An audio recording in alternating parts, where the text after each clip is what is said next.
Ajmer press club में आज सामाजिक संस्थाओं व प्रबुद्ध नागरिकों की पहल पर आयोजित होने जा रहे 6 दिवसीय गांधी महोत्सव का उद्घाटन किया गया। कार्यक्रम के मुख्य अतिथि गांधीवादी विचारक, शिक्षाविद और वर्तमान महावीर ओपन यूनिवर्सिटी के पूर्व कुलपति प्रोफेसर नरेश दादिच रहे। विशिष्ट वक्ता गांधीवादी विचारक पराग मांदले रहे और कार्यक्रम की अध्यक्षता DL त्रिपाठी ने की।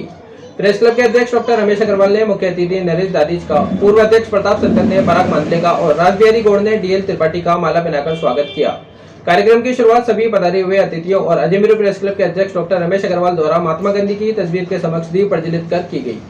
इसके पश्चात अजमेर प्रेस क्लब के अध्यक्ष डॉक्टर रमेश अग्रवाल ने अपने उद्बोधन में महात्मा गांधी के जीवन और उनके बलिदान पर प्रकाश डाला। कार्यक्रम के मुख्य अतिथि प्रोफेसर नरेश दादिच ने कार्यक्रम की महत्वता पर प्रकाश डाला। वहीं विशिष्ट वक्ता पराग मांदले ने भी अपने विचार व्यक्त किए। कार्यक्रम के अंत में DL त्रिपाठी ने अध्यक्षीय उद्बोधन दिया। साथ ही मुख्य अतिथि ने समिति को 6 दिवसीय कार्यक्रम की शुभकामनाएं दी। इस मौके पर प्रताप संकट, राजेंद्र गुंजल, राजबिहारी गौड़, अब्दुल सलाम कुरैशी, अमित टंडन, फराज सागर, सैयद सलीम, विक्रम बेदी, सुदेश शर्मा, अखिलेश जैन, ब्रजेश शर्मा, GS विर्दी, रजनीश रोहिला, उमेश चौरसिया सहित शहर के कई गणमान्य लोग मौजूद रहे। 6 दिवसीय गांधी महोत्सव के उद्घाटन के अवसर पे आप सभी का हार्दिक स्वागत है। हमें प्रसन्नता है कि हमारे आज के कार्यक्रम के मुख्य अतिथि प्रोफेसर नरेश दादिच, पूर्व कुलपति वर्तमान महावीर कोटा विश्वविद्यालय व सुप्रसिद्ध गांधी विचारक हमारे बीच पधार चुके हैं। मैं पहले तो आपसे आग्रह करूंगा कटकल ध्वनि से आज के इस कार्यक्रम की अध्यक्षता DL त्रिपाठी साहब करेंगे। उनसे भी आग्रह की आगे और इस कार्यक्रम को प्रारंभ करते हुए मैं आज के कार्यक्रम के मुख्य अतिथि अध्यक्ष जी पराग मांदले जी और रमेश जी से आग्रह करूंगा कि दीप प्रज्वलन कर इस कार्यक्रम का विधिवत उद्घाटन करें और बजट प्रस्तुत करने के लिए विनीत।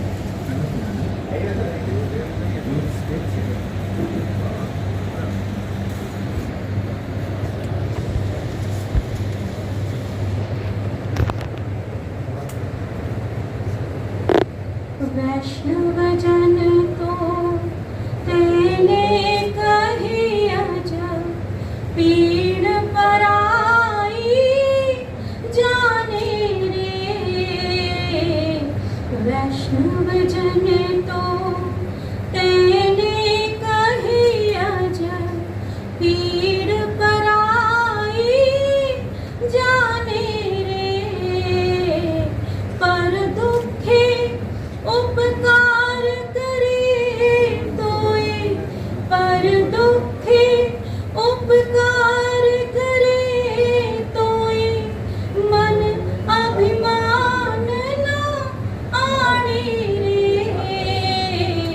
वैष्णव जन तो तेने कहिया जब पीड़ा करे के नीरे।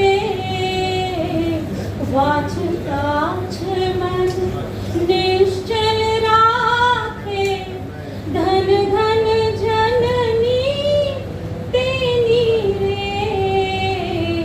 वैष्णव जन तो तेने कहिया जब पीड़ पराई जाने रे।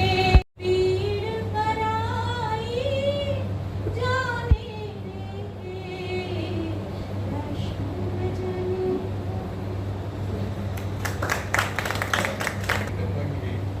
मंच पर स्थान ग्रहण करें। अजमेर प्रेस क्लब के अध्यक्ष डॉक्टर रमेश अग्रवाल से आग्रह की मंच पर स्थान ग्रहण करें। आज के कार्यक्रम में विशिष्ट वक्ता के रूप में उपस्थित श्री पराग मांदले से आग्रह है कि वे भी मंच पर स्थान ग्रहण करें।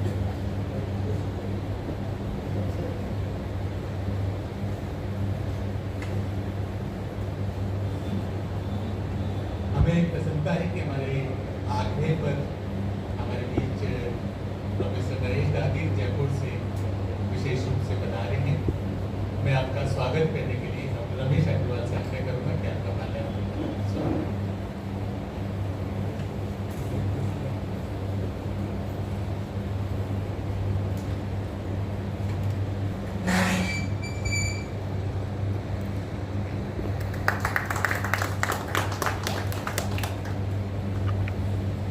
वरिष्ठ पत्रकार श्री प्रताप शंकर साहते कि वे आज के कार्यक्रम के विशिष्ट वक्ता पराग मांडे जी को माल्यार्पण करें।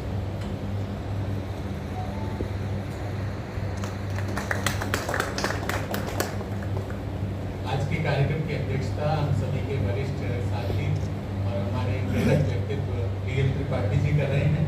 मैं श्री रासबिहारी गौड़ से आग्रह करूंगा कि आपका माल्यार्पण।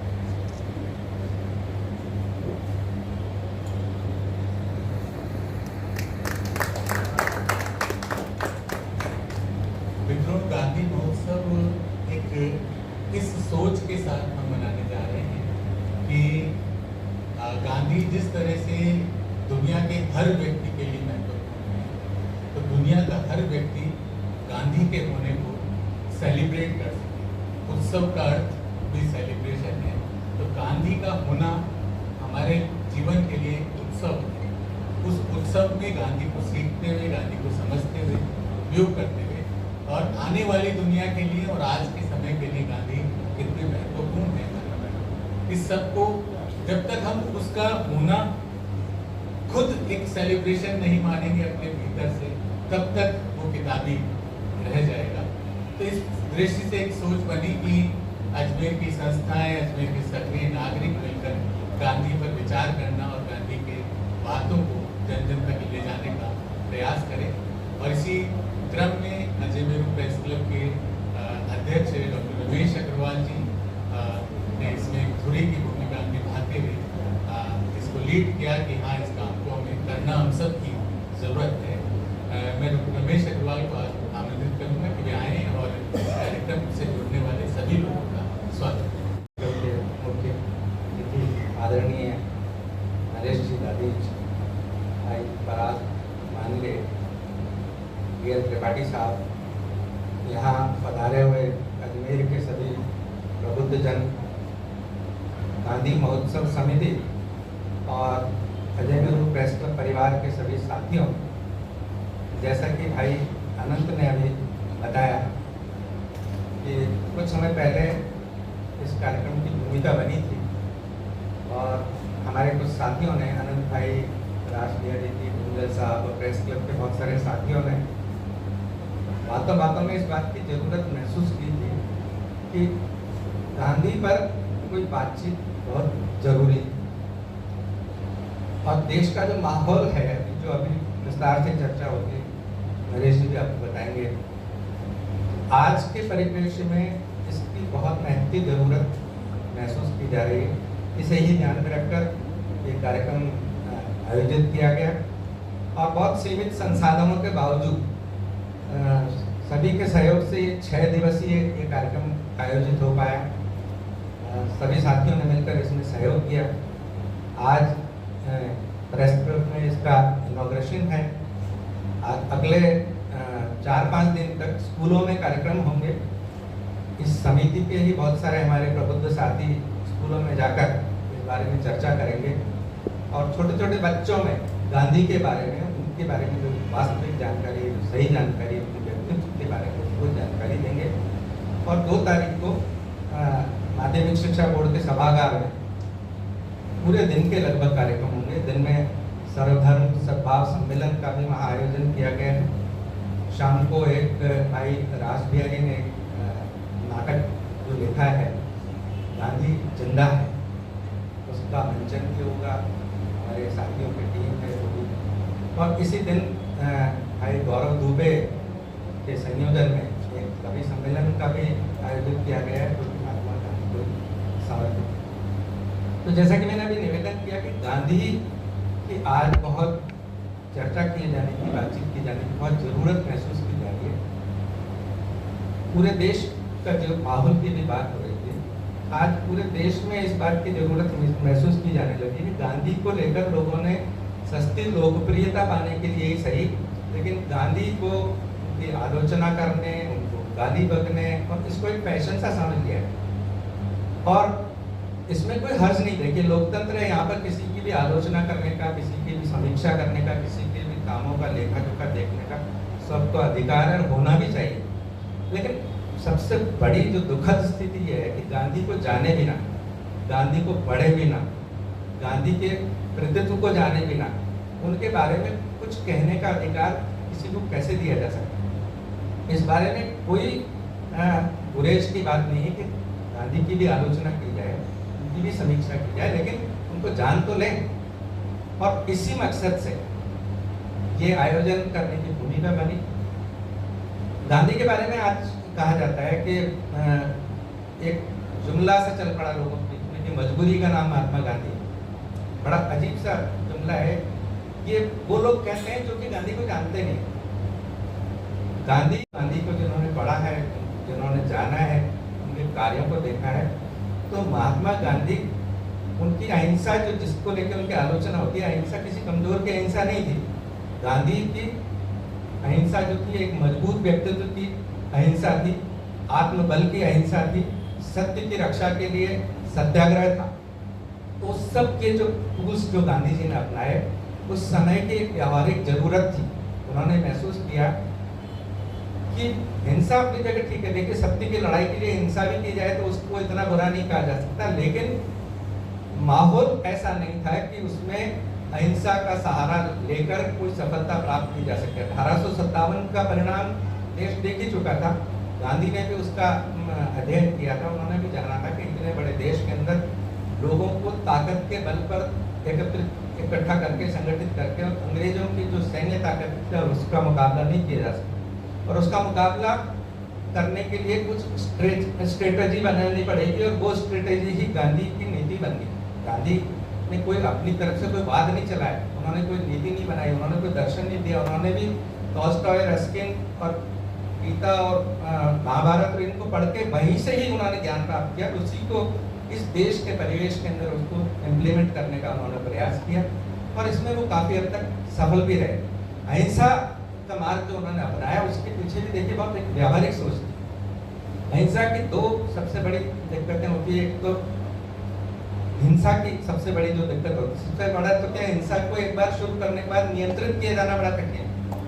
आपको कितनी हिंसा करनी है, किस हद तक करनी है, किस पर करनी है, इसको एक बार शुरू करने के बाद में उसको नियंत्रित करना बड़ा मुश्किल होता है। कि गांधी ने समझा कि अगर मान लीजिए देश को प्रोवोक करके और अंग्रेजों के खिलाफ लड़ाई छेड़ दी जाए तो किस सीमा तक करनी है और कहाँ तक करनी है, इसके बारे में कहा नहीं जा सकता। तो अहिंसा एक ऐसा माध्यम था जिसके माध्यम से उनको झुकाया जा सकता था। गांधी ने इस बात को समझ लिया कि अंग्रेजों की सबसे बड़ी कमजोरी ये है कि वो सच से डरते हैं, वो आलोचना से डरते हैं, वो जनमत से डरते हैं। ये उन्होंने पहचान लिया, ये उनके लिए पर्याप्त था, और उन्होंने इसी का इस्तेमाल करके और सत्य के सहारे अपनी लड़ाई लड़ने का, सत्याग्रह के माध्यम से अपनी लड़ाई लड़ने का निर्णय लिया। और सबसे बड़ी बात जो ये थी कि अहिंसा, देखिए उन्होंने जो सत्याग्रह की सबसे बड़ी बात थी कि निष्क्रिय प्रतिरोध। तो निष्क्रिय प्रतिरोध तभी हो सकता है जबकि सच आपके साथ में हो और सच को बताया जाए, न सिर्फ प्रतिद्वंदी को बताया जाए बल्कि जमाने को भी बताया जाए, उसको डिमोरलाइज किया जाए, लोगों को बताया जाए कि हम सच के साथ में। और इस सच को गांधी ने पहचान लिया कि ये देश हमारा है, इस पर हमारा राज होना चाहिए, अंग्रेजों ने इस पर कब्जा किया है वो गलत है, और इस बात का उन्हें बार बार एहसास दिलाया जाए, उनको डिमोरलाइज किया जाए और इस सत्य के सहारे उनको बार बार झुकाया जाए। कब तक वो आखिर नहीं झुकेंगे, कब तक इस देश को छोड़ के नहीं जाएंगे। तो गांधी ने इस बात के लिए अलग जगह लोगों को एकत्रित किया और सच लोगों के सामने लेके आए। इसके लिए देखिए, सच को सामने लाने के लिए भी सच कौन कह रहा है ये बात एक महत्वपूर्ण होती है। उसके लिए विश्वसनीयता जरूरी होती है कि व्यक्ति कौन कह रहा है। अपनी विश्वसनीयता पैदा करने के लिए गांधी ने एक लंबे समय तक तप किया, अपने जीवन को उन्होंने तपाया, उन्होंने लंबी लंबी पद यात्राएं की, उन्होंने मैला ढोने जैसे काम करके दिखाया कि बताया लोगों को कि आत्मबल क्या चीज होती है, ये काम हर एक के बस का नहीं है। उन्होंने लंबे लंबे उपवास किए, उन्होंने लोगों को जगाया, मतलब हर तरीके से उन्होंने ये साबित किया कि आत्मबल क्या चीज होती है और सच क्या होता है। सच की खातिर आत्मबल अपने आप पैदा होता है। देखिए, जो सत्य पर होता है उसी की विजय होती है, ये अल्टीमेट रियलाइजेशन है। और गांधी ने इस बात को न सिर्फ महसूस किया बल्कि एहसास भी कराया उन्होंने। तो गांधी ने इन सारे हथियारों का सहारा लिया। आत्मबल, उन्होंने आत्मबल के सहारे सत्य का आग्रह किया, अहिंसा के सहारे उन्होंने अंग्रेजों को झुकाया और अल्टीमेटली जो भी नतीजा आया आज हमारे सामने है। धर्मनिरपेक्षता की आज देखिए, आज हम लोग अक्सर बातचीत करते हैं कि धर्मनिरपेक्षता इस देश में एक गाली बन गई। आज कोई भी व्यक्ति धर्मनिरपेक्ष है तो लोग उसका ये कहकर मजाक उड़ाते हैं कि आप धर्मनिरपेक्ष लोगों ने इस देश को यहाँ पर ढकेल दिया है, इसकी ये हालत कर दी। लेकिन देखिए, राजनीति में धर्म का समावेश आज तो बहुत अत्यधिक हो चुका है, लेकिन महात्मा गांधी ने भी राजनीति में धर्म के समावेश पर कोई प्रतिबंध नहीं लगाया। उनकी तो राजनीति धर्म पर आधारित, वो धर्म के सहारे ही राजनीति करने को प्रोत्साहित कर सके। लेकिन धर्म, गांधी के धर्म में और आज के धर्म में रात और दिन का फर्क। गांधी का धर्म प्रेम पर आधारित था, सद्भाव पर आधारित था, आपसी सहयोग पर आधारित था। और आज उसी धर्म को हमने आक्रामकता का हथियार बना लिया, हिंसा का हथियार बना लिया, नफरत का हथियार बना लिया। तो गांधी के धर्म में और आज के धर्म में बहुत फर्क है। आज गांधी की प्रासंगिकता पहले से कहीं ज्यादा हो चुकी है। हम आज इन्हीं विषयों पर चर्चा करेंगे। विद्वान गुणीजन गांधीवादी हमारे लोग हमारे बीच में मौजूद है, हम उनकी बात सुनेंगे और सिर्फ सुनेंगे नहीं, बल्कि मेरा यह अनुरोध है कि इसको समझकर गांधी के बारे में और अध्ययन हम लोग करें और इनके विचारों को ज़्यादा से ज़्यादा लोगों तक पहुंचाएं और लोगों को बताएं, भले वो माने या न माने, इस पर चले या न चले, लेकिन उनको बताएं कि गांधी दरअसल है क्या और आज की प्रासंगिकता क्या है। तो मैं अधिक समय नहीं लूँगा। आज हमारे जो अतिथि यहाँ पर बता रहे हैं, हम उन सभी उनको सुनना चाहते हैं। तो आप सभी का स्वागत है यहाँ पर। आदरणीय नरेश जी का वो समय निकाला उन्होंने, मानदेय जी, त्रिपाठी साहब और जो भी यहाँ पर विज्जन यहाँ पर पधारे हुए, आप सभी का स्वागत है। आप इस कार्यक्रम का आनंद लें, इसका लाभ उठाएं। आप सभी का पुनः एक बार स्वागत है। इस रूप में भी है कि वो इंडियन इंफॉर्मेशन सर्विसेज के अधिकारी हैं और अजमेर में ही पदस्थ हैं। कुछ समय पहले ही यहाँ स्थानांतरित होकर आए हैं। एक परिचय तो ये पद का है, लेकिन इससे बड़ा परिचय एक गांधीवादी व्यक्ति के रूप में है, जो गांधीवाद को प्रचारित ही नहीं करते, अपने जीवन में भी जीते हैं और उसको जीते हुए और उसको जन जन तक पहुँचाने की कोशिश करते हैं। इसके साथ साथ आप एक देश के जाने माने साहित्यकारों में गिने जाते हैं, प्रतिष्ठित कहानीकार हैं। आपकी कहानी, दो कहानी संग्रह बहुत चर्चित रहे, जो कि ज्ञानपीठ से छपे हैं। और जो सच्चा गांधीवाद का अर्थ इस रूप में है कि वहाँ नासिक में रहते हुए हर शनिवार इतवार को जाकर पौधे लगाने का काम, खुद साइकिल चला के जाना और करना। तो ये वास्तव में गांधीवाद किताबी वस्तु नहीं है, जो मैंने कहा कि वो जीवन में जीने की वस्तु है। तो ये पराग जी उन व्यक्तित्व में से हैं कि जो उसको जीने का भी उतना ही प्रयास करते हैं। तो मैं आमंत्रित करूंगा पराग जी को कि वे आए और अपना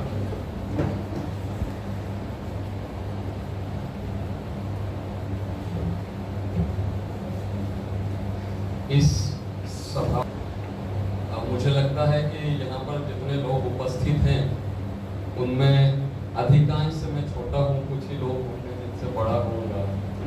तो आप सब लोगों के सामने जिनके साथ में उम्र है, उम्र का अनुभव है, मैं क्या गांधी को कहूँ, ये एक बड़ा संकट है।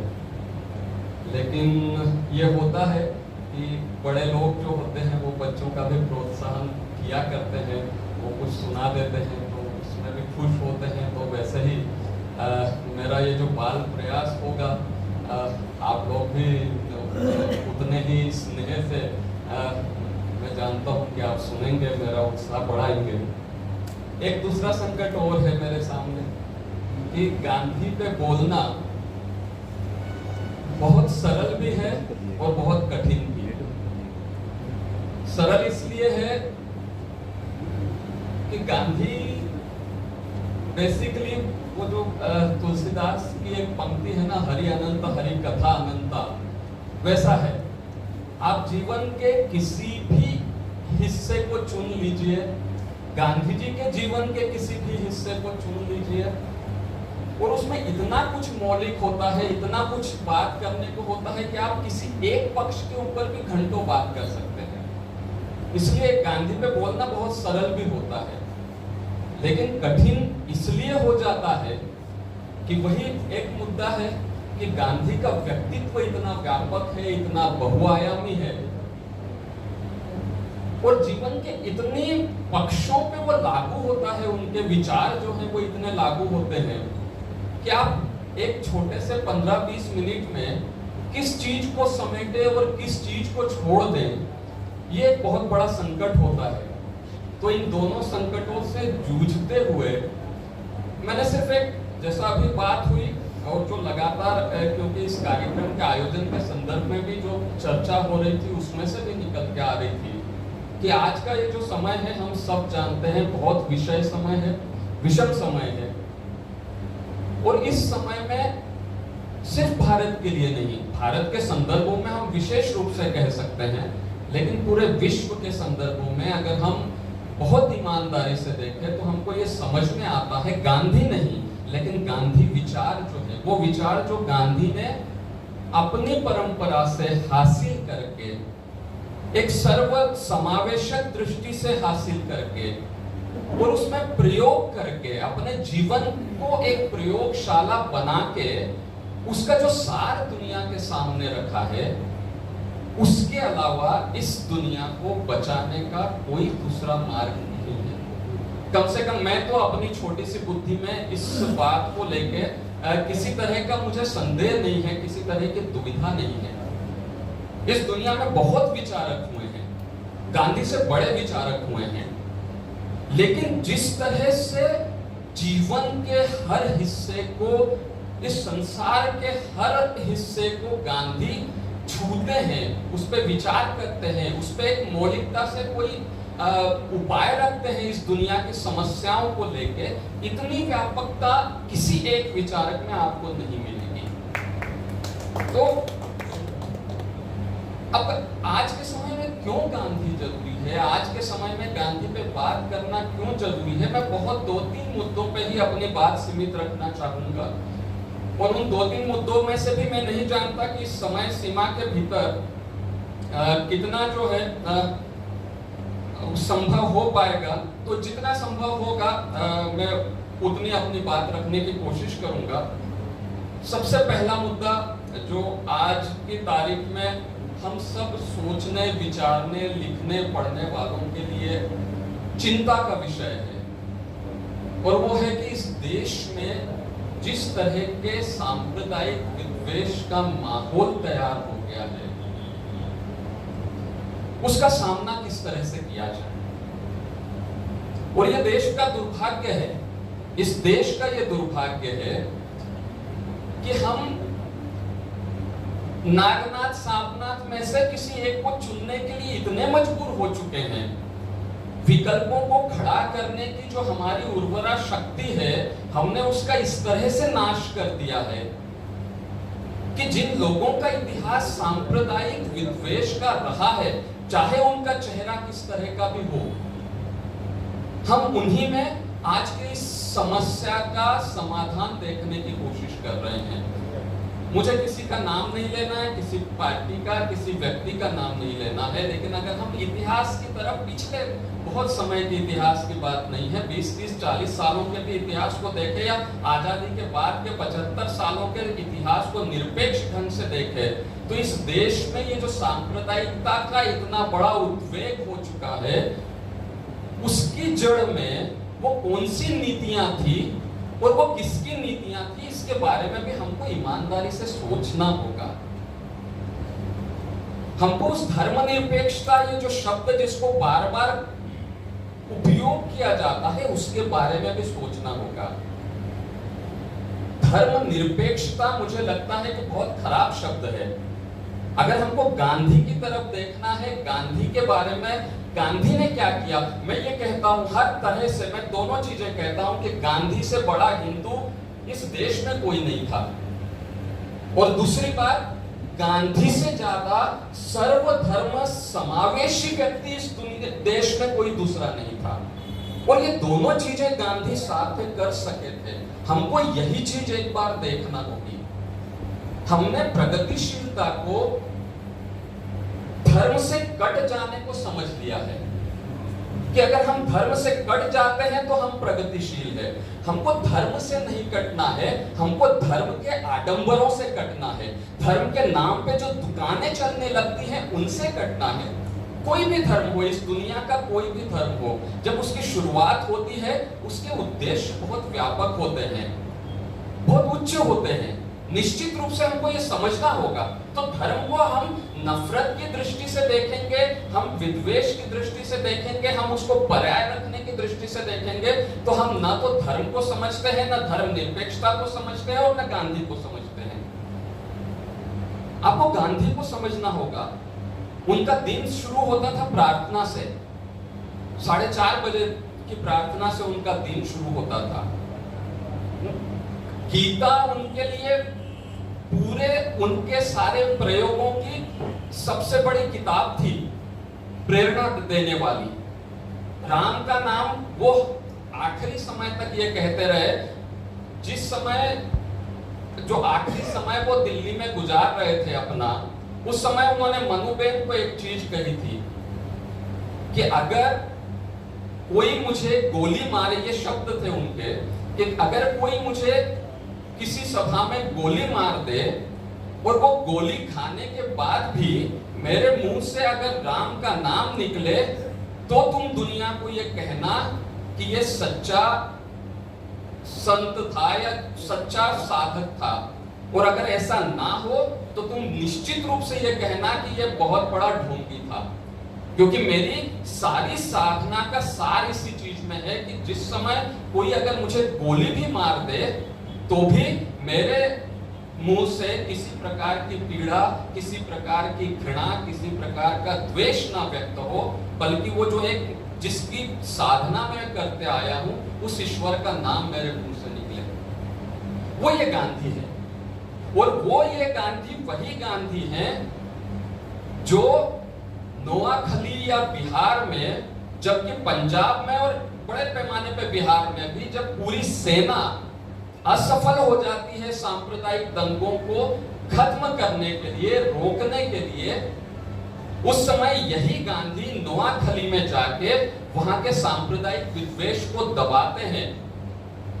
और वो किस दोनों तरह से, मतलब वहां पे सोहरावर्दी नाम का जो मुख्यमंत्री था बंगाल का और जो बहुत कुख्यात था अपनी सांप्रदायिकता के लिए, अंत में वो गांधी का समर्थक हो जाता है और गांधी से विनती करता है, निवेदन करता है कि कोलकाता में जो दंगे हो रहे हैं मुसलमानों के खिलाफ, आप मेरे साथ में चलिए उसको दबाने के लिए।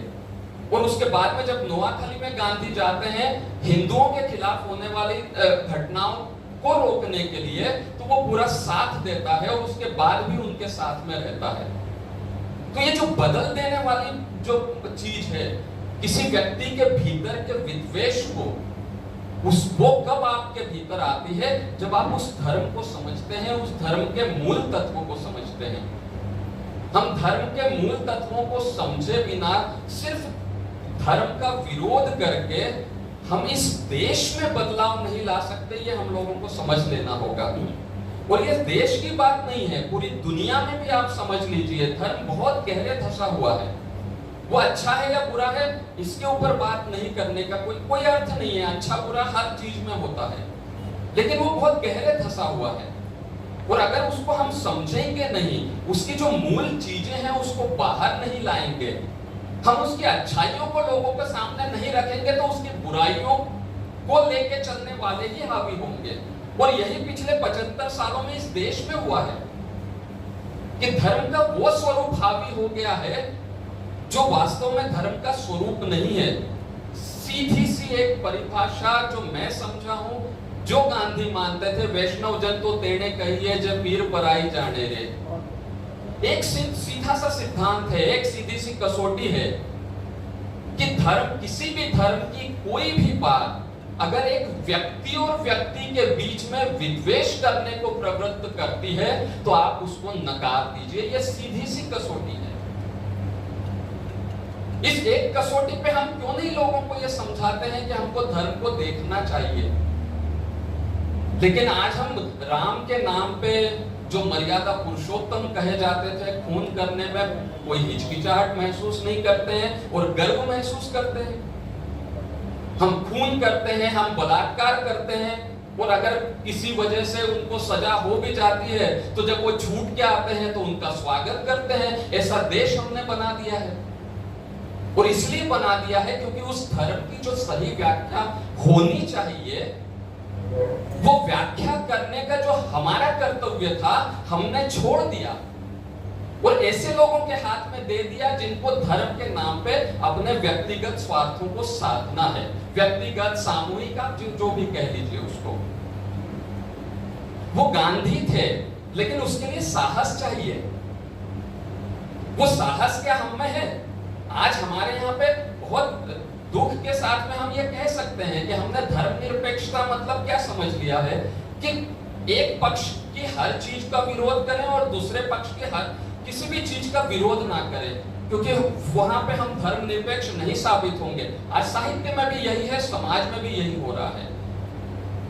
लेकिन क्यों नहीं हम खड़े हो जाते हैं? सीधी सी एक कसौटी होनी चाहिए, सीधी सी एक कसौटी होनी चाहिए कि धर्म का, कोई भी धर्म हो, वो चाहे हिंदू हो, वो चाहे इस्लाम हो, वो चाहे क्रिश्चियनिटी हो, वो कोई भी धर्म हो, किसी भी धर्म का कोई भी नियम अगर उस धर्म के मानने वाले व्यक्ति के भी मानवाधिकार का हनन करता हो तो हमको उसका विरोध करना चाहिए। लेकिन हम धर्म के नाम पे वो मानवाधिकारों का विरोध को मान लेते हैं, हम चुप हो जाते हैं। अब मैं बहुत जा नहीं रहा हूं क्योंकि बहुत विस्तार से, यही मैंने जैसा कहा, एक ही वो हो जाता है, बहुत विस्तार से नहीं जा रहा, लेकिन हमको समझना होगा। और गांधी में ये ताकत थी, वो सच बोलते थे, वो बिना किसी चिंता के सच बोलते थे, सत्य की साधना करते थे। इसलिए जब दिल्ली में उनके सामने एक घटना हुई, आप सब जानते हैं कि उनका जो आखिरी उपवास था वो इसीलिए था कि दिल्ली में जो घटनाएं हो रही थी, मुस्लिमों के खिलाफ जिस तरह से हिंसा हो रही थी, उन्होंने दिल्ली के लिए प्रयोग किया और उनको विश्वास था कि अगर मैं दिल्ली में सफल हो गया इन घटनाओं को रोकने में तो निश्चित रूप से देश पे भी इसको लागू कर पाऊंगा। और उनका आखिरी अनशन, जिसको बहुत इस तरह से प्रचारित किया जाता है कि वो 55 करोड़ पाकिस्तान को देने के नाम पे था, बिल्कुल झूठ है, वो सफेद झूठ है, वो उसका 55 करोड़ से कोई संबंध ही नहीं था। वो दिल्ली में शांति स्थापित करने के लिए था। और उस उपवास के दौरान जब मुस्लिमों का एक समूह मौलवियों के साथ में वहां पे कुछ जंग लगे हथियार लेके उनके पास में पहुंचा और कहा कि हम ये हथियार डाल रहे हैं, तो गांधी ने उनको डांटा और ये कहा कि तुम क्या मुझे बेवकूफ समझते हो? क्या मुझे ये पता नहीं है कि तुम किस तरह से अपनी तैयारियां कर रहे हो लड़ने की, प्रतिरोध करने की, और मेरे सामने इस तरह के 4 जंग लगे हथियार लाके नाटक कर रहे हो? तो या तो एक ही सिंपल सी चीज है, गांधी का सिंपल सिद्धांत था कि जो बहुसंख्यक है उसकी ये जिम्मेदारी है कि इस देश के रहने वाले हर अल्पसंख्यक की सुरक्षा वो सुनिश्चित करे। लेकिन जो अल्पसंख्यक है उनकी भी ये जिम्मेदारी है कि वो अपने बहुसंख्यकों पे किसी भी कीमत पर विश्वास करे। गांधी का कहना था कि अगर तुमको अपने सरकार पे भरोसा नहीं है तो तुम तुम खुद अगर अपने हथियार उठा के ये सोचते हो कि तुम ये लड़ाई लड़ लोगे तो तुमसे बड़ा बेवकूफ कोई नहीं है, क्योंकि इस देश में तुमसे ज्यादा संख्या है बहुसंख्यकों की। तो तुमको विश्वास करना पड़ेगा, तुमको अपनी सरकार, तुम्हारे देश की सरकार पे तुमको विश्वास करना पड़ेगा। और आज दुखद स्थिति ऐसी है कि मैं कैसे ये कहूं कि हम उन चीजों को समझे बिना आज इस स्थिति में आ गए हैं कि अब हम इस देश के किसी भी संस्था पे विश्वास नहीं कर सकते। इस पूरी स्थिति में हम आ गए हैं, वो चाहे कोई भी संस्था हो, किसी भी तरह की संस्था हो। तो हमको ये समझना होगा, अगर हमको ये गांधी के मार्ग से चलना है तो हमको हर बुराई का विरोध करना होगा बिना कोई लेबल देखे, पहली चीज। दूसरा, एक छोटा सा एक और, क्योंकि समय हो जाएगा इसलिए मैं बहुत विस्तार में नहीं जा रहा हूं, एक छोटी सी और चीज है, और वो है इस देश में जिस तरह से धर्म की या धर्मनिरपेक्षता की एक गलत व्याख्या हो गई है, उसी तरह से देश में भी और दुनिया में भी विकास की एक बहुत गलत संकल्पना पैदा है, हो गई है, लागू की गई है, लागू की जा रही है। और उस संकल्पना में सीधा सा है कि किसी एक व्यक्ति के विकास को पूरे देश का विकास समझ लेना। हमारे देश का एक व्यक्ति इस दुनिया का दूसरा सबसे अमीर व्यक्ति हो जाता है, लेकिन हम ये नहीं देखते हैं कि उसकी वो जो अमीरी है वो किसके कीमत पे हुई है। जब भी हम कहीं पे मिट्टी का एक ढेर लगाते हैं तो उस ढेर को लगाने के लिए हमको कहीं और एक गड्ढा करना पड़ता है। वो गड्ढा किए बिना हम मिट्टी का ढेर कहीं पे लगा नहीं सकते हैं। तो अगर किसी एक या दो या कुछ 100 या कुछ हजार लोगों के पास में इस देश का 60, 70, 80% संपत्ति इकट्ठा हो रही है तो वो किसकी कीमत पे हो रही है, हमको ये समझना पड़ेगा। और हमको फिर विकास की हर उस संकल्पना का विरोध करना पड़ेगा। लेकिन होता क्या है कि आज हमको कुछ मिल रहा है अगर इस नीति से, तो हम उसमें समाधान मान लेते हैं। हम उस आखिरी व्यक्ति के बारे में नहीं सोचते हैं जिसकी बात गांधी करते हैं। आज हर व्यक्ति, हर संस्था, हर सरकार बात करती है उस आखिरी व्यक्ति की जो वंचित है विकास के हर लाभ से, लेकिन उसकी हर नीति जो है वो किसी एक खास समूह के हितों को, आर्थिक हितों को बढ़ावा देने वाली होती है।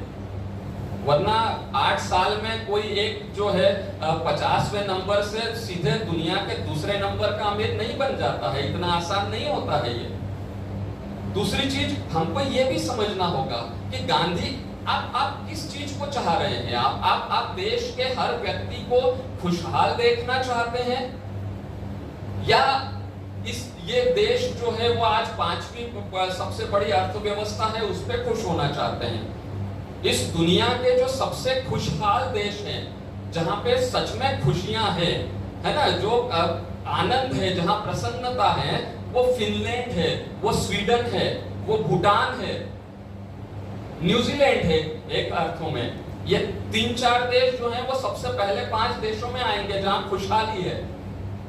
लेकिन ये कोई भी देश जो है इस दुनिया की बड़ी अर्थव्यवस्था नहीं है।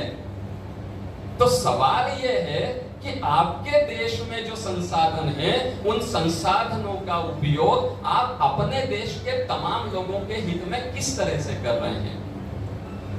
गांधी विरोधी थे मशीनों के, लेकिन मशीनों के विरोधी नहीं थे, मशीनी संस्कृति के विरोधी थे। गांधी उन मशीनों के विरोधी थे जो एक व्यक्ति को फायदा पहुंचाने के लिए 50 व्यक्तियों का रोजगार छीन लेती है। गांधी कहते थे नहीं जरूरत है हमको इस विकास की, नहीं चाहिए ऐसी मशीनें जो एक दिन में 1000 मीटर कपड़ा बुनती हो। उससे बेहतर यह है कि 100 लोग 10-10 मीटर कपड़ा बुने, उन 10 का पेट भरना चाहिए, उनका परिवार चलना चाहिए। लेकिन आज हम सेज के माध्यम से, बड़े बड़े आर्थिक इकोनॉमिक जोन के माध्यम से इस सारी नीतियों के खिलाफ चल रहे हैं। हम बड़े बड़े हाईवे बना रहे हैं और बड़े खुश होते हैं। किनके लिए है वो हाईवे? आपके मेरे लिए नहीं है। आप जयपुर से अजमेर कितनी बार आते होंगे, या मैं जयपुर से अजमेर से जयपुर कितनी बार जाऊंगा। लेकिन ये जो दिन रात ट्रक चल रहे हैं, जो सामानों को, जो चीजों को इधर से उधर लेके जा रहे हैं, ये उनके लिए बने हुए हैं। ये व्यापार के लिए है ये हाईवे, जिसको हम गलती से अपने हित के लिए समझ लेते हैं। और हम कभी महीने, 2 महीने, 4 महीने में जाते हैं और उसमें 2 घंटे पहले पहुंच जाते हैं तो बड़ा खुश हो जाते हैं। लेकिन जब ये हाईवे बनते हैं तो कहीं कोई एक पहाड़ टूटता है। सीमेंट हवा में नहीं बनता है, उसके लिए जो गिट्टियां होती हैं वो गिट्टियां हवा में नहीं आ जाती हैं, रेती हवा में नहीं आ जाती है। तो हम पूरी पारिस्थितिकी को, हम पूरे पर्यावरण का नाश करके ये विकास के रास्ते तैयार करते हैं। पूंजीवादी व्यवस्था में एकमात्र उद्देश्य होता है ज्यादा से ज्यादा मुनाफा, और इस ज्यादा से ज्यादा मुनाफे में ज्यादा से ज्यादा शोषण शामिल होता है। वो शोषण व्यक्तियों का भी होता है, वो शोषण संसाधनों का भी होता है, और वो शोषण पर्यावरण का भी होता है। और गांधी शोषण की किसी भी व्यवस्था के खिलाफ खड़े होते हैं। तो हमको ये समझना होगा इस अवधारणा को भी। बहुत बड़ा है और मुझे लगता है कि मुझे जो समय दिया गया था वो इतना ही है। तो आखिर में मैं सिर्फ इतना निवेदन करूंगा, क्योंकि वही जैसा मैंने कहा, हरि अनंता हरि कथा अनंता है। आज निश्चित रूप से मेरी बहुत कम उस तरह से उम्र है, लेकिन मैं उन लोगों में से हूं जिसकी शुरुआत गांधी विरोध से हुई थी, है ना। जैसे जवानी में हर कोई मानता है विभाजन का जिम्मेदार गांधी, 55 करोड़ देने वाला गांधी, मुसलमानों का जानबूझ के क्या तुष्टीकरण करने वाला गांधी, हर इस देश के हर दुखों का कारण एकमात्र गांधी। मेरी भी शुरुआत उसी तरह से हुई थी, लेकिन मैंने गांधी को पढ़ने की कोशिश की, क्योंकि क्या है, जिसका विरोध करना है उसको समझ लेना जरूरी होता है, और आपको समझ लेने के लिए उसको पढ़ना पड़ेगा। और जब पढ़ते हैं, जब गांधी को पढ़ते हैं तो आंखें खुलती हैं। दिक्कत यह है कि आज गांधी के बारे में, गांधी के विरोध में जितने लोग बोलते हैं उन्होंने गांधी को पढ़ा नहीं होता है ना। आजकल तो व्हाट्सएप यूनिवर्सिटी है, उसके मैसेजों से गांधी को समझा जा रहा है, वैसा नहीं होता है। लेकिन अगर आप गांधी को पढ़ेंगे और गहराई से उस पर चिंतन मनन करेंगे तो आपका विरोध तो आपको मूर्खता लगने लग जाती है फिर। और फिर मैं ये फिर कह रहा हूं, कोई एक ऐसा क्षेत्र नहीं है। गांधी को समझना सिर्फ राजनीतिक गांधी को समझने से काम नहीं चलेगा, आपको आध्यात्मिक गांधी भी समझना पड़ेगा। और एक जो तीसरी चीज जो छूट गई है, एकदम 1 मिनट में मैं कहना चाहता हूं कि एक समाज सुधारक गांधी है जो इन दोनों से भी बड़ा है। आपको उसको भी देखना पड़ेगा कि गांधी ने आखिर में गांधी तो इस चीज को मान गए थे कि ये मुझसे गलती हो गई, मैंने स्वतंत्रता के लिए कोई जल्दबाजी कर दी। अभी ये देश स्वतंत्रता को एब्जॉर्ब करने के लायक नहीं हुआ है। और गांधी के अगर आप 1936 के बाद का सारा समय देखेंगे तो गांधी जी राजनीति से ज्यादा समाज को बदलने के काम में लगे हुए थे। और मैं ये पूरे दावे के साथ कह सकता हूं, क्योंकि मैं देश के बहुत से हिस्सों में घुमा हूं और बहुत सारी संस्थाओं के संपर्क में भी रहा हूं, कि आज भी निरपेक्ष भाव से अपने पूरे जीवन को समाज के भले के लिए देने वाले 100 लोगों को भी अगर आप खोजेंगे तो उसमें से 95 लोगों के पीछे गांधी की प्रेरणा होगी। ये बहुत बड़ा योगदान है गांधी का, जिसके बारे में बात ही नहीं होती है। तो हमको समग्रता से देखने की जरूरत है, क्योंकि आज के समय में गांधी के अलावा कोई दूसरा रास्ता नहीं है। इस गांधी महोत्सव के माध्यम से मुझे बहुत खुशी है कि यहाँ पे इसकी शुरुआत हो रही है, और हम लोग आने वाले 6 दिनों में अलग अलग स्कूल कॉलेजों में जाएंगे, बच्चों से संवाद करेंगे, क्योंकि नई पीढ़ी के साथ संवाद करना बहुत जरूरी है। क्योंकि ये जो उम्र होती है वो बड़ी उद्वेग वाली, उबलते खून वाली होती है, वहां पे सही विचार देना, सही समझ देना बहुत जरूरी है। तो एक शुरुआत अजमेर से भी होगी और इसकी गूंज जो है बहुत दूर तक जाए, ये मैं उम्मीद व्यक्त करता हूँ। धन्यवाद, मुझे यहाँ पे बुलाया, आप लोगों के साथ में संवाद करने का मौका दिया, इसलिए सभी का बहुत बहुत धन्यवाद।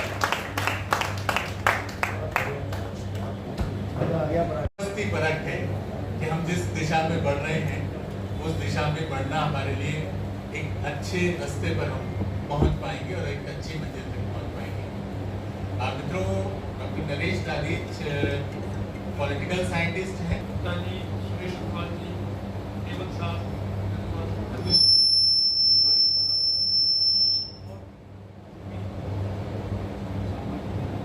विशिष्ट गणमान्य व्यक्ति, मुझे बहुत खुशी है कि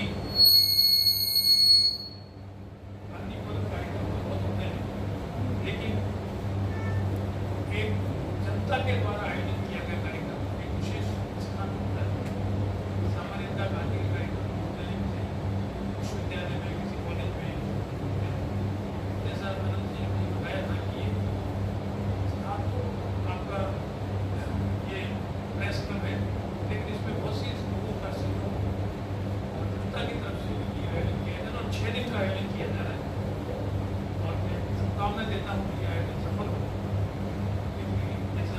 बात कर रहे थे कि आज के समय में गांधी के बारे में बात करना भी खतरनाक होता जा रहा है और साथ साथ, लेकिन ये कोई ऐसी बात नहीं जो एक विचारक है फ्रांस का मिशेल फूको। मिशेल फूको ने एक बात कही है कि जो नॉलेज है, ज्ञान है, वो शक्ति से पैदा होता है। Power is the source of knowledge. नई बात की, ऐसे लोग मानते नहीं थे। और वो बात कह रहा है कि जो मार्क्सिस्ट विचारक थे, उन्होंने एक बात कही थी कि जो सत्ता में होता है उसी को आगे बढ़ाया। जो सत्ता होती है, राज्य होता है, जिसके पास सत्ता होती है वो अपने विचारधारा को ज्ञान में परिवर्तित करता है। वो ये नहीं कहता कि मैं वोट लेने के लिए ये आपसे ऐसी बात कह रहा हूँ। वो धीरे धीरे सांस्कृतिक क्षेत्र में प्रवेश करके अपने विचारों को उसमें लागू कराने की कोशिश करता है। इसमें ऐसा लगता है कि राज्य तो कुछ नहीं कर रहा है, ये हम लोग ही कर रहे हैं। यानी यूनिवर्सिटीज में, कॉलेजेस में, सांस्कृतिक संस्थाओं में, इन सब में उन विचारों को धीरे धीरे क्रिएट किया जाता है। और उससे वो नॉलेज, हमें लगता है कि नॉलेज है, इसका स्टेट से कोई संबंध नहीं है, राज्य अपना अलग है। नॉलेज है भी, जैसे आजकल आप देख रहे हैं व्हाट्सएप यूनिवर्सिटी में बहुत नए सोर्सेज क्रिएट हो गए और बात की जाती है, तो हमें लगता है ये इंडिपेंडेंट है, इसका राज्य से क्या संबंध है, मोदी जी थोड़ी भेज रहे हैं। तो मिशेल फूको ने कहा कि नॉलेज जब समाज में आती है वो पावर के द्वारा क्रिएट की जाती है। उसको धीरे धीरे, क्योंकि उसके पास बहुत शक्ति होती है, तो वो नॉलेज को समाज में धीरे धीरे फैलाता है। जिससे दूसरे विचार निकालते हैं कि कल्चरल हेजेमनी जिसके माध्यम से फैलाया जाता है। तो जो आज का समय है, वो जो सत्ता में लोग हैं वो जानते हैं कि वो गांधी के विरोधी है मुख्य रूप से। इसलिए वो गांधी के बारे में जो बातें हम कहते हैं, जो सोचते हैं, हमको आज से 15-20 साल पहले सोच ही नहीं सकते थे कि गांधी के बारे में ऐसी बात भी कर सकता है। आलोचनाएं तो सबकी होती है, लेकिन जो भाषा, जो भाव, जो ऐसे नए प्रकार के अनर्गल तथ्य, जो तथ्य है ही नहीं, जैसे पोस्ट ट्रुथ जिसे कहते हैं, फॉल्स ट्रुथ, ये 15-20 साल पहले हम सोच नहीं सकते। आलोचनाएं तो हमेशा होती है। उस माहौल में हम लोग रह रहे हैं और ऐसे माहौल में 6 दिन का आप कार्यक्रम कर रहे हैं, तो आप सब लोग साथ बात कर रहे हैं। मैं गोलाम की महसूस कर रहा हूँ कि यहाँ पर आ गया। लेकिन मैं बात शुरू करने से पहले ये जो मैंने आपको प्राकथन बताया है, इसके बारे में कहना चाहूँगा। जो राहत इंदौरी ने कहा है, जो आज साहिब मसनद हैं वो कल नहीं होंगे, जो आज साहिब मसनद हैं वो कल नहीं होंगे, किराएदार हैं, जाती मकान थोड़ी है, घर का मकान थोड़ी है, किराएदार हैं, एक बार आगे, 2 बार आगे, 3 बार रह लिए, एक्सटेंशन मिलेगा नहीं मिलेगा पता नहीं किसी को। इसलिए घबराने की कोई जरूरत नहीं है, वो अपना काम करें, हम अपना काम करें। तो गांधी के बारे में अगर बात करें तो मैं सबसे पहले ये बात करना चाहूँगा कि गांधी को समझने में समस्या क्या है। ये जो सारी बातें हम कर रहे थे, आपको बड़ा अच्छा विवरण दिया, उसमें समस्या आती क्यों है, ऐसा क्यों है? हम सोचते हैं कि इसकी, जैसे हम राम के बारे में, कृष्ण के बारे में, महावीर के बारे में, बुद्ध के बारे में बात करते हैं तो हमें कोई समस्या नहीं आती। आप उस पंथ को मानते हो नहीं मानते हो, लेकिन हम उनकी बातों को कहते हैं, हाँ ये बात तो हम कर सकते हैं, नहीं कर सकते, उससे एग्री करते हैं, नहीं करते, वो अलग है। लेकिन गांधी के बारे में बात करते समय बड़ी समस्या आती है। क्यों? ऐसा क्यों? क्योंकि हम, उनका जो स्टेटस है गांधी का, वो साधारण जो पॉलिटिशियन उसके समान नहीं है। यानी गांधी पे बात करना नेहरू पे बात करने के समान नहीं है, पटेल की बात करने के समान नहीं है, इंदिरा गांधी के बारे में बात करने के समान नहीं है, अब्राहम लिंकन के बारे में बात करने के समान नहीं है। गांधी का बारे में बात करना एक अलग स्टेट है, अलग तरह से बात की जाती है। उसका एक सबसे बड़ा बहुत से कारण है जो मैं पहले थोड़ा सा आपको बताना चाहूंगा, क्योंकि ये जरूरी हमको समझना कि समस्या क्या आती है, क्यों इस तरह की मिसइंटरप्रिटेशन हो रही है। पहली बात सबसे महत्वपूर्ण ये है कि वो हमारे बहुत नजदीक, जिसे कहते हैं घर की मुर्गी दाल बहुत नजदीक है समय की दृष्टि से। हम उनकी हर छोटी छोटी बात को जानते हैं और वो नजदीक भी हैं और बहुत ही ओपन थे। उन्होंने 1925 में अपनी ऑटोबायोग्राफी लिखी, तो उनसे कहा गया, उसने अपने ऑटोबायोग्राफी के प्रीफेस में लिखा है कि मेरे से लोगों ने कहा कि आप अपनी आत्मकथा क्यों लिख करना चाहते हो, क्योंकि भारत में तो कोई आत्मकथा लिखता ही नहीं है, भारत की ट्रेडिशन ही नहीं है। कि भारत में तो लोग कहते हैं कि हम तो ईश्वर के ने जो कहा है विचारों को आगे बढ़ाने वाले हैं। आपने देखा वेद किसने लिखे, उपनिषद किसने लिखे, पुराण किसने लिखे, हमको पता नहीं, क्योंकि लिखने वाले इतने हम्बल थे कि उन्होंने कहा कि मैं क्लेम नहीं कर सकता कि मेरे को पता है, हमको तो जो विचार आए वो ईश्वर से आए, कहीं से आए, उसको आगे बढ़े। हम इतनी धृष्टता नहीं कर सकते कि अपना नाम उसमें दें, हम इतने, हमारे विचार नहीं है ये अनंत विचार है, ये हमेशा रहे प्रकार। इसलिए भारत में परंपरा रही है कि ऑटोबायोग्राफी नहीं लिखी जाती, अभी इसलिए यहाँ हिस्ट्री में प्रॉब्लम है, बहुत सी प्रॉब्लम जो आती है इतिहास, तो इसलिए आती है भारत वालों ने लिखा ही नहीं, इतिहास, इसलिए आजकल तो मिथ को इतिहास मान रहे हैं। वो समस्या इसलिए आती है कि हमारी ट्रेडिशन है कि खुद को कुछ महान मत मानो। हम बाद में के साथ अब सेकंड फेज को लिखो, उन्होंने 1921 तक की बातें लिखी, क्योंकि उससे 1919 तक की बातें, उसके बाद 2 साल की उन्होंने संक्षिप्त विवरण किया है। उनसे कहा गया सब सेकंड वॉल्यूम शुरू करें आप, तब उसने कहा, गांधी ने जिसको हमको जानना, उसने कहा कि अब मेरे को कुछ लिखने की आवश्यकता नहीं है, क्योंकि अब मेरी जीवन एक खुली किताब, अब मेरे को सब लोग जानते हैं मैं क्या, मैं 24 घंटे पब्लिक आई में हूँ, इसलिए मेरे को कुछ बताने की आवश्यकता ही नहीं है कि मैं क्या कर रहा हूँ, सबको पता है मैं क्या कर रहा हूँ। ये पहला वाला जीवन था वो सबको मालूम नहीं था, इसलिए मैंने बताया। अब मैं सेकंड वॉल्यूम नहीं लिखूंगा, it is open, it is an open lesson, open book, जिसको सब लोग जानते हैं। इससे क्या समस्या हुई कि वो बहुत नजदीक, उन्होंने बहुत सी बातें लिखी, बहुत से एक्सपेरिमेंट किया। जैसे मैं तो क्या वैसे बहुत इंटरेक्शन होते रहते हैं जगह। उन्होंने एक एक्सपेरिमेंट किया था, जिससे कहा, जिसको बड़ी आलोचना की जाती है बुढ़ापे में आकर, जिसे सेक्स एक्सपेरिमेंट कहा जाता है। सब युवतियों के साथ वो सो रहे थे, ऐसा एक्सपेरिमेंट उन्होंने 1937-38 में किया था, 46 में किया था, 2 बार ऐसा किया था। उनके साथ के 2 लोग उनको छोड़ के चले गए, नाराज होकर, सब आप महात्मा बन चुके हो, इतने बड़े आदमी हो, ये क्या कर रहे हो आप, ऐसा क्यों कर रहे हो आप, इससे आपकी छवि खराब हो जाएगी। गांधी ने कहा भी ऐसा है, छवि मैंने तो बनाई नहीं, छवि दुनिया ने बनाई है, दुनिया बदल देगी, मुझे क्या फर्क पड़ता है। मैं अपने जो मैंने अब तक ब्रह्मचर्य का पालन करा है या किया है, उसका मैं एक्सपेरिमेंट करना चाहता हूँ। और वो एक्सपेरिमेंट जो था वो it was not sexual experiment, कि वो सेक्स 70-75 वर्ष का आदमी क्या कर सकता है। उसने कहा कि जो, इसलिए मैं अभी दूसरी बात इसी से आगे बताऊंगा आपको कि वो कितने बड़े व्यक्ति थे। उन्होंने कहा मैं ये देखना चाहता हूँ कि मैं जो भी एक्सपेरिमेंट मेरा है कि क्या मेरे मन में भी वो ब्रह्मचर्य है या नहीं, शरीर में नहीं ब्रह्मचर्य। 1906 में मैंने ब्रह्मचर्य का पालन शुरू किया, जब 39 वर्ष के थे। उस समय मैंने जो शपथ ली थी वो शपथ मैंने पूरी निभाई है, और अब जाकर भी मैं उसको एक्सपेरिमेंट करना चाहता हूँ एक्चुअली कि क्या वो शपथ अभी तक मेरी पूरी है या नहीं। अगर वो नहीं है तो मेरी बात कोई नहीं सुनेगा। मैं जो कहता हूँ लोग, जो आपने अभी बात की, मैं उसको थोड़ा और स्पष्ट करना चाहूँगा कि मजबूरी का नाम महात्मा गांधी नहीं है, ऐसा नहीं। मजबूरी का नाम ही महात्मा गांधी है, और उसका कारण है ये फ्रेज कहाँ से है, मजबूरी का नाम महात्मा गांधी। ये फ्रेज आया जब गांधी, हम जानते हैं 1934 में गांधी कांग्रेस से अलग हो गए थे फॉर्मली। उन्होंने कहा था मैं कांग्रेस के साथ नहीं रहना चाहता, मैं बहुत बड़ा दूसरा काम कर रहा हूँ, मैंने एक ऑर्गेनाइजेशन बना दिया, मैंने नेता तैयार कर दिए बहुत सारे। अब ये एक राजनीति का करने के लिए, जो भी आपने बताया, एक बात में दूसरे कामों करते थे, उनका भी राजनीति करने में आप सब परिपक्व हो, सब बड़े लोग हो गए हो, अपना करो, मेरे से कोई सलाह चाहिए तो बता देना। तो मजबूरी का नाम महात्मा गांधी शुरू हुआ उससे जो हुआ, दुर्गादास की किताब है, from lord Curzon to Nehru, most probably मुझे जहाँ तक याद है, उसमें उन्होंने एक इंसिडेंट कोट किया कि 1952 या 54 के करीब गार्जियन पत्र जो है इंग्लैंड का, उसके संवाददाता ने नेहरू से एक इंटरव्यू लिया। जब तक गांधी जा चुके थे, नेहरू प्रधानमंत्री थे, उनसे पूछा कि साहब एक बात बताइए आप कि गांधी आपके कांग्रेस के सदस्य नहीं थे 1934 की बात, और आप जितने लोग हो ये सब अपने आप में महान लोग हैं। राजेंद्र प्रसाद है, हम जानते हैं राजेंद्र प्रसाद जीवन में कभी फर्स्ट डिवीजन तो थे, सेकंड पोजीशन में नहीं आए। अगर आपको मालूम है फर्स्ट से एमए तक वो कभी सेकंड पोजीशन नहीं आए। राजगोपालाचारी है, मौलाना अबुल कलाम आजाद है, नेहरू है, पटेल है, कृपलानी है, ये सब इंडिविजुअल है। अगर आप हटा दो पॉलिटिक्स से, आज तो जो पॉलिटिशियन उनकी बड़ी हालत खराब है, उनको अगर पॉलिटिक्स से हटा दो तो वो क्या किसी लायक नहीं है।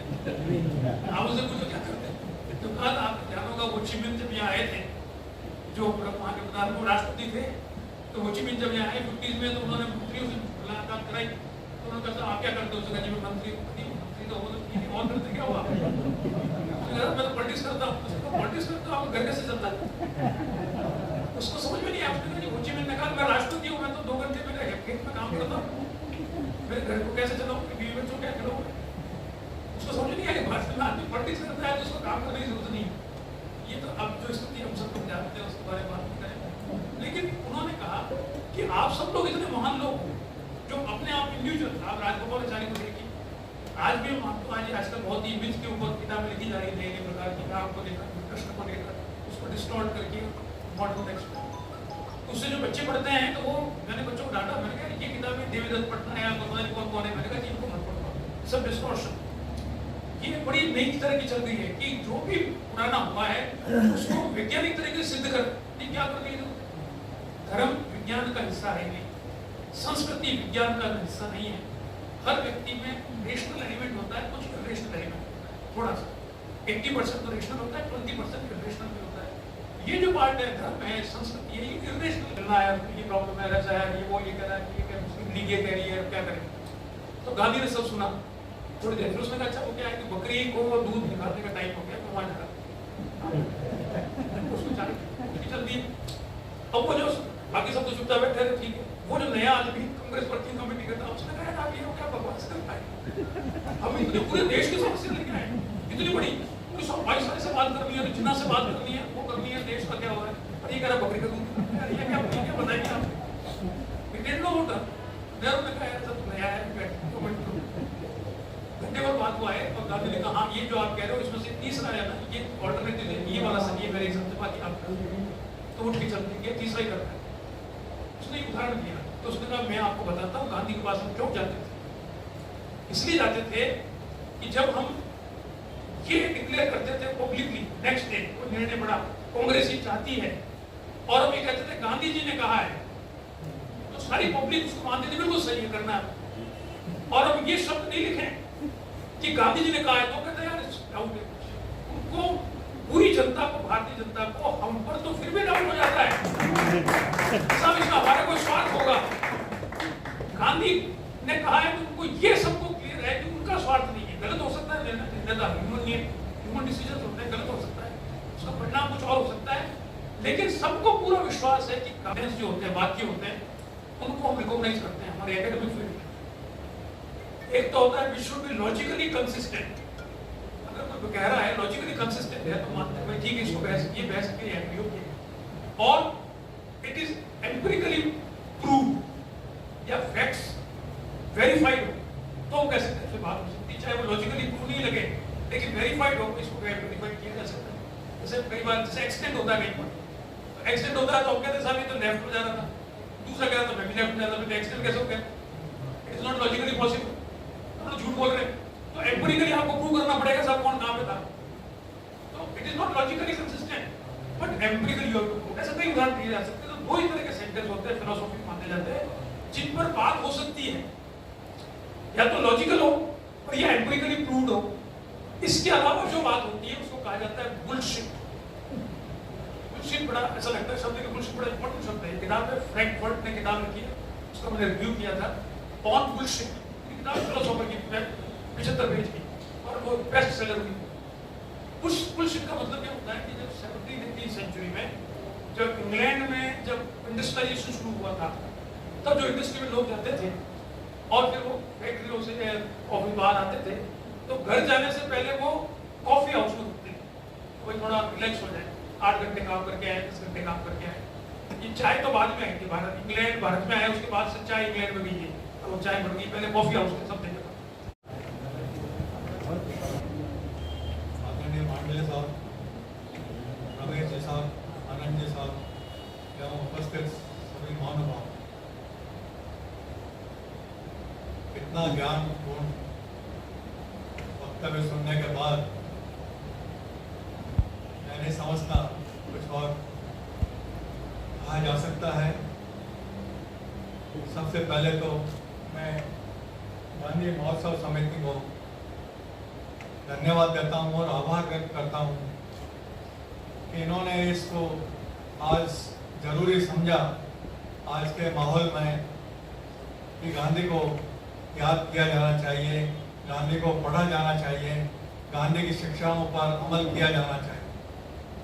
ये एक बहुत बड़ा विचार जो गांधी महोत्सव समिति ने लिया, इसके लिए मैं आपको बहुत बहुत बधाई देता हूँ। यहाँ तक साथियों, गांधी जी के अनेक ऐसे किस्से हैं जो आपको प्रेरणा देते हैं, और यदि आप गहराई में जाएंगे तो आप पाएंगे कि एक फकीर एक सिर्फ जिसने एक लंगोटी लगा रखी है अपने शरीर के ऊपर, वो कितना इतना शक्तिशाली कैसे हो सकता है? How can? मोतीलाल नेहरू ने, जो पंडित नेहरू के पिताजी थे, उन्होंने लिखा था कि दुबला पतला आदमी यदि शक्ति के रूप में देखा जाए तो किसी पर रौब नहीं जमा सकता। फिर ऐसी क्या शख्सियत है इसमें कि आज दुनिया को हिला के रखा और ब्रिटिश साम्राज्य को हिला के रखा। ऐसी शख्सियत थी उनमें। उन्होंने अहिंसा के ऊपर जितने बात साथियों ने करी है, और आप देखेंगे कि लोगों ने कहा कि अहिंसा से क्या होगा। जब उन्होंने हिंदुस्तान में आए और सारा अध्ययन किया तो उन्होंने कहा कि यहाँ की बीमारी का इलाज हिंसा नहीं हो सकती। अहिंसा के जरिए ही इस सरकार को यहाँ से भगाया जा सकता है। और 1942 में जब क्विट इंडिया मूवमेंट का रेजोल्यूशन पास हुआ मुंबई में, तो उसमें कहा करो या मरो, लेकिन उसमें हिंसा नहीं थी, हिंसा नहीं थी। उन्होंने जो आह्वान किया उसमें अंग्रेजों को सबसे पहले कहा कि आप यहां से चले जाओ, leave India to god's mercy, आप भगवान भरोसे छोड़ दो हिंदुस्तान को, हम सब संभाल लेंगे। क्योंकि मिस्टर जिन्ना जिस तरह से पाकिस्तान की बात कर रहे थे, देश का माहौल बिगाड़ रहे थे और यहाँ पर इतना वैमनस्य और नफरत पैदा कर रहे थे कि हिंदू मुस्लिम यूनिटी को बहुत बड़ा खतरा था और सिविल वार का खतरा था। उस माहौल के अंदर उन्होंने कहा 1942 में कि आप यहाँ से चले जाओ, ज्यादा अच्छा होगा, हम संभाल लेंगे। लेकिन ब्रिटिश गवर्नमेंट ने सोचा कि नहीं, जैसा हम चले जाएंगे तो यहाँ के लोग इलिटरेट हैं और यहाँ सिविल वार हो जाएगा और करोड़ों लोग मर जाएंगे। उनके सोच में क्या, उन्होंने 1944 के अंदर क्रिप्स कमीशन भेजा। 1946 के अंदर उन्होंने उसकी अपने 1946 के अंदर इसमें जिन्ना की और गांधी की बातचीत, 1944 के अंदर जिन्ना और गांधी की बातचीत कराई और 1945 में शिमला कॉन्फ्रेंस किया और 1946 में कैबिनेट कमीशन भेजा। लेकिन जब कुछ नहीं बना और जिन्ना इस बात पर अड़े हुए थे कि उनका पाकिस्तान चाहिए ही चाहिए, तब आखिरकार माउंटबेटन को वाइसरॉय बना करके 1947 मार्च में भेजा गया। और कितना एक टाइम जो लगा, कितने टाइम में सारा फैसला हुआ। लेकिन ये सब करने में जो हालत है, सवाल समझने का यह है कि हमने आखिर तक, गांधी ने आखिर तक कोशिश किया कि हिंदुस्तान के टुकड़े ना हो, लेकिन जो हठधर्मिता थी उसमें सबसे बड़ा था कि कॉस्ट ऑफ लाइफ, कि कितने लोगों की कुर्बानी देनी पड़ सकती है यदि हम अड़ते हैं और आंदोलन करते हैं। गांधी ने कहा कि यदि मैं आज आंदोलन करता हूं तो कितने लोग मारे जा सकते हैं, कितने लोग पीछे आएंगे, क्योंकि जो माहौल इसने खराब किया है कि सारे देश में ये जो दो टुकड़े करना चाहते हैं, तो इसके लिए कोई मजबूरी हो सकती है। क्या देश में क्या हो सकता है? कांग्रेस में उन्होंने वर्किंग कमेटी में सवाल को रखा और कांग्रेस वर्किंग कमेटी ने बड़े भारी मन से इसको स्वीकार किया कि हमें कोई बात नहीं है, यदि ऐसा है तो हमको करना पड़ेगा, स्वीकार करना पड़ेगा पार्टीशन को। लेकिन पार्टीशन स्वीकार करने के बाद में 4 जून को गांधी ने ये लिखा कि मेरे को दोषी मत करना, I am not the culprit for it. यदि कल्प्रिट हो तो आप सारे लोग हो, देश के लोग बाग जिन्होंने यहाँ पर सिविल वार की स्थिति पैदा कर रखी है, और आज इसका नाम कह दिया, ऐसा होता है तो कोई भी इसका नाम कह दे, उसकी कैजुअलिटी क्या होगी, उसके लिए कौन जिम्मेदार होगा। इसलिए मैं जिम्मेदार नहीं हूँ, तुम जिम्मेदार हो, तुम्हारे कहने की वजह से ये सारा चीज हो रही है। और उन्होंने जब नवाखली में, आपने बताया सारा, जब नवाखली में हुआ तो उनको कहा गया कि तुम हिंदू नहीं हो, तुम तो मुसलमानों के समर्थक हो। तो उन्होंने कहा कि मैं कैसे हिंदू नहीं हूँ। उन्होंने कहा कि how I can be not a Hindu, who am I, by birth a Hindu, by deed a Hindu, and by Hindus in my way of living और मेरे जीवन में रहने का तरीका है वो हिंदू का है। मैं कैसे हिंदू नहीं हूँ, आप कैसे मानते हो कि मैं हिंदू नहीं हूँ? लेकिन यदि मैं सर्वधर्म संभाव की बात करता हूँ, भाईचारे की बात करता हूँ, लव और कंपैशन की बात करता हूँ, तो आप कहते हैं कि मैं मुसलमानों का फेवर करता हूँ। ये आपका सोच गलत है, तो इसको आपको सुधारने की जरूरत है। लेकिन जो माहौल बना साथियों, वो आज भी आप देख रहे हैं कि कैसा माहौल बना हुआ है। और रमेश जी ने सही कहा कि बिना पढ़े, बिना गांधी को पढ़े उसकी आलोचना करना उपयुक्त नहीं है। लेकिन यदि आप देखेंगे, यदि आप गहराई में जाएंगे, आप देखेंगे ऐसे ऐसे मैसेज, आपको ग्लानि हो जाएगी पढ़ने में। ऐसे ऐसे मैसेज आजकल इस नाम पे चल रहे हैं कि गांधी को कैसे दफनाया जाए। क्या ये संभव है? एक बात हुई कि एक बात आपको बताता हूँ, जो गांधी ने इसका नाम पे कहा था, ये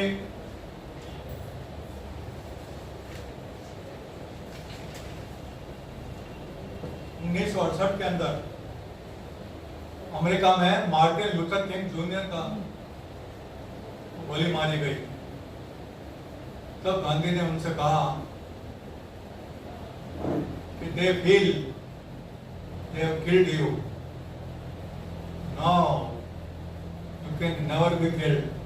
So far you believe in non-violence, truth, compassion, love and brotherhood. और उन्होंने ये कहा कि मैं भी, अभी साथियों ने बताया था कि मर भी जाऊंगा और आज मेरा विश्वास कायम रहा तो मैं कब्र से भी बोलता रहूंगा कि लव और कंपैशन और अहिंसा और सत्य कितना इसका नाम का शाश्वत है, जिसके जरिए देश और दुनिया और समाज प्रगति कर सकता है। ये उन्होंने माहौल बताया, इसका नाम सारा बताया। और जब मार्टिन लूथर किंग जब काम कर रहे थे तो उन्होंने कहा कि मैंने दुनिया में अपने जीवन में कई दार्शनिकों को पढ़ा है। उसमें मैंने मार्क्स को पढ़ा है, मिल को पढ़ा है, लेनिन को पढ़ा है, होब्स को पढ़ा है, बेंथम को पढ़ा है, सबको पढ़ा है। लेकिन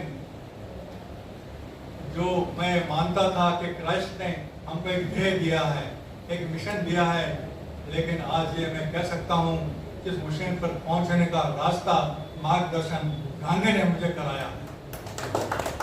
ये उनका कहना।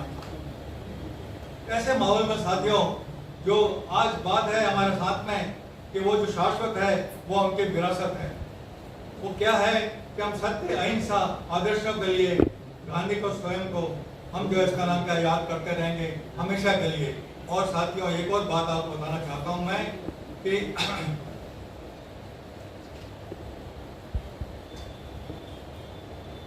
उन्होंने अपने जीवन में अनुभव से 7 सिंस, 7 पापों को उन्होंने व्याख्या किया कि जीवन में 7 पाप हैं जिनको आज जरूरत है हमको शिक्षा लेने की, शिक्षा देने की, बच्चों को, लोगों को, आने वाली जनरेशन को बताने की। और वो क्या है? वेल्थ विदाउट वर्क, यानी आप धन कमाए बिना काम किए हुए, बिना मेहनत किए हुए, ये पाप है। रिलीजन विदाउट सेक्रीफाइस, आप किसी धर्म को मानते हैं और त्याग की भावना नहीं है, वो धर्म का मानना गलत है। नॉलेज विदाउट कैरेक्टर, बिना चरित्र के आपका ज्ञान अधूरा है। कॉमर्स विदाउट मॉरलिटी, यदि उच्च नीच के वर्गों का कोई भेद नहीं होगा, विभिन्न संप्रदायों में मेलजोल होगा,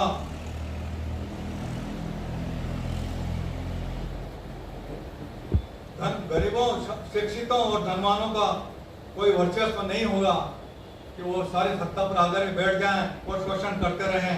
राष्ट्रवाद मेरे लिए क्या है? राष्ट्रवाद कठिन तो राष्ट्रवादी हो गया तो कहते राष्ट्रवाद मेरे लिए देश प्रेम है और मानव प्रेम मेरे लिए से बढ़कर और कोई देश प्रेम नहीं है। तो ये उनका मतलब कथन था, ये उनकी कथाएं थी। मैं देश प्रेमी हूँ और मैं मानव प्रेमी हूँ। लोकशाही के लिए गाँव के लोग भी सत्ता चला सकते हैं, ऊपर 20 आदमी बैठ करके देश को नहीं चला सकते हैं, ये उनका सोच था। तो साथियों, आज जो माहौल है हम ये महसूस करते हैं कि उनकी शिक्षाओं की, उनके ज्ञान की, उनके लड़ाई में सत्यता की और अहिंसा की, भाईचारे की, अफेक्शन की, कंपैशन की, जो बात है गहराई में वो आम लोगों तक पहुँचे, आने वाली जनरेशन को पहुँचे, उन तक पहुँचे तो हमारा सार्थक होगा।